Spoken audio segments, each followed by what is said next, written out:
In this video, you will learn Moho's essential bone tools plus other features beginners miss, so you can create smooth, well-controlled rigs with confidence. To access the bone tools, we need to create a bone layer in Moho. So on the top, we can click over here and this is the bone layer option. And we can see that it has an icon which has the shape of a bone. So I've created this goblin and it's connected to the bone layer.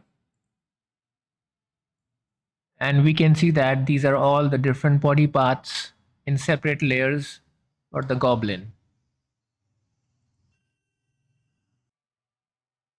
If I click on the layer, on the vector layer, like the mouth layer over here, the option for the bone layers are not visible. So to access the bone tool options, we need to click on the bone layer, which is the one on the top. Now we can see all the options for the bone layer. The first one is select bone. To select the bone, we just click on the bone and it will get highlighted like this. The bone which we select will have a red outline on it. And the name of the bone will show on the top over here. So right now I have selected the stomach bone and it has by default it has a name of B2 and we can change the name over here. So now when I select it, it shows the name on the top. And if we want to see the name over here, then we click on show label and now the name will show next to the bone over these bones and click on shy bone. So the bones will still work, they will just not be visible on the screen. And if I want to see the bones again, click on bone. Now all the bones are visible. After this we have lasso mode. So by default, if I want to select the bone, I can click on it or I can just drag the mouse cursor. It creates this box and I can select the bones like this. The other option is I can enable lasso mode and I can just select the bones like this. The second option is add bone. With this we can add bones. So let me select this bone layer, the one which I just created.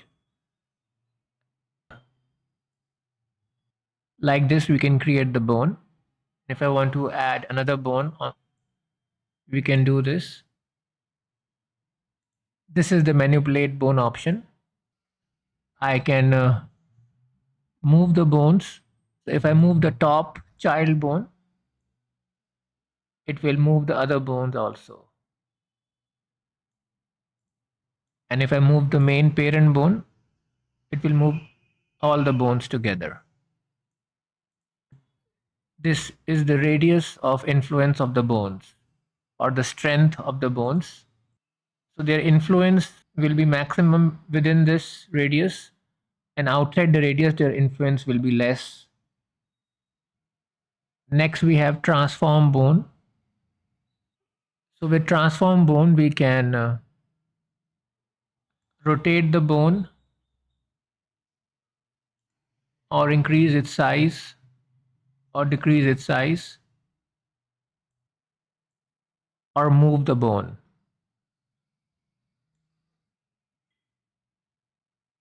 And if we want to remove the bones which we have created, we just select all the bones and press the delete key and now the bones are gone. To explain the lock bone option, we will use this character. We have to be in the timeline for the lock bone option to work. So I'll just go to frame 24 and then I'll select the transform bone And now if I move it, we can see that the whole character is rotating. Now let me go back to frame 0. I'll select this bone over here and enable lock bone. Now I'll go back to frame 24, select transform tool, select this bone again and rotate it. And now we can see that the bone is locked, it's not moving. Now let me go back to frame 0, select this bone, lock it. So now I've locked the bones for both the feet. Now if I go back to frame 24, now if I rotate, we can see that the character is moving, but the feet are locked because we enabled lock bone. The next option is flip bone over here. If you look at the hand over here, the bone on the hand, I'll select this and click on flip and flip, and we can see that it has moved the hand down.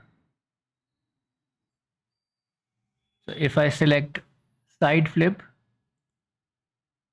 the bone has flipped, and this is how the side flip works. So we can make a small animation out of this. So this is how lock bone and flip bone option works.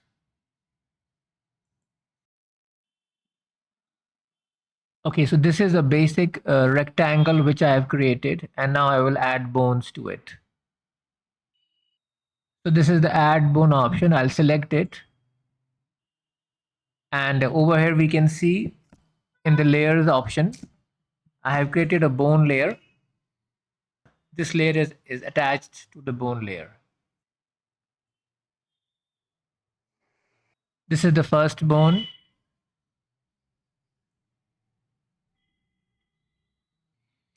So these are the three bones. This is the parent bone and these are the child bones. All of them are connected. Now I'll select the child bone, use the manipulate bone option, and if I do this, we can see that it's moving the shape. The shape is not bending. Even if I use the second child bone, the shape does not bend. I've selected the vector layer, and this shape has only 4 points. So for the bones to manipulate the shape, it needs enough points. So this is the second shape, and I've already added the bones to it. Let me select the bone on the top. I'll move it. And we can see that this shape is able to bend in a better manner compared to the first shape.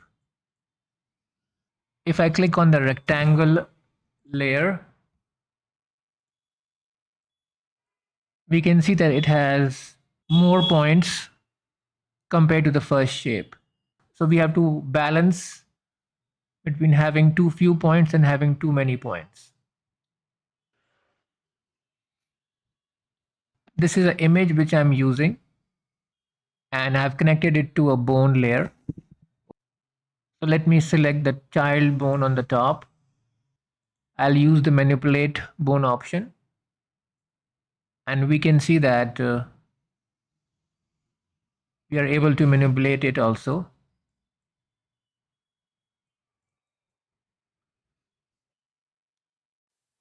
But here's the thing, even if you know every bone tool, your rig can still break if your character design is wrong. The next video shows 5 design tips pros use, but beginners never hear. So your characters bend naturally.